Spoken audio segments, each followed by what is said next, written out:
Hi అండి, నేను మీ నాగాని. ముందుగా ఏంటంటే మన పెయింటింగ్స్లో చాలామంది డౌట్ పడతారు, వాల్స్కి అంటే ఏ పెయింట్స్ యూజ్ చేయాలి, మనకి విండోస్కి డోర్స్కి అన్నది ఏ పెయింట్ యూజ్ చేయాలి అనేసి డౌట్ అయితే చాలామంది పడతారు. నన్ను అయితే చాలామంది అడిగారు వీడియో చేయమని. దానికోసం అయితే నేను వీడియో చేస్తున్నాను.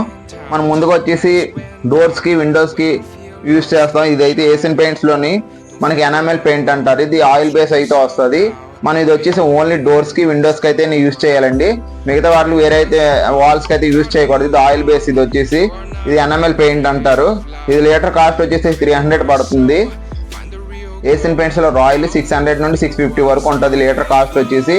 మనకి ఇది లీటర్లోనే దొరుకుతుంది. ఇది వాటర్ బేస్. ఇది మనకు హాఫ్ లీటర్ అయితే దొరకదు, డైరెక్ట్ 1 లీటర్ అయితే దొరుకుతుంది. ఇది వచ్చేసి ఓన్లీ వాల్స్కి యూజ్ చేయాలి. Royal Emerson. ఇది మీకు మిగతా ప్రోడక్ట్లు కూడా చాలా ఉంటాయి ఇందులో ఏషియన్ పెయింట్స్లోని. నేను జస్ట్ ఏంటంటే మామూలు వేరియేషన్స్ అనేది చూపించాను రెండిట్లకి. మీకు నెక్స్ట్ వీడియోలో మీకు క్వాలిటీలు అయితే చెప్తాను. అంటే మనకి ఎంత కాస్ట్ నుంచి అయితే పెయింట్స్ అనేవి దొరుకుతాయి, ఏ పెయింట్స్ యూజ్ చేసుకోవాలి, పుట్టి వాల్స్కి ఏ పెయింట్స్ యూజ్ చేయాలని నెక్స్ట్ వీడియో చెప్తాను. నా వీడియో నచ్చినట్టయితే నా ఇన్స్టా ఐడి నాగాలా పెట్టి ఫాలో చేసి నా యూట్యూబ్ ఛానల్ సబ్స్క్రైబ్ చేసి నా ఛానల్ సపోర్ట్ చేయండి.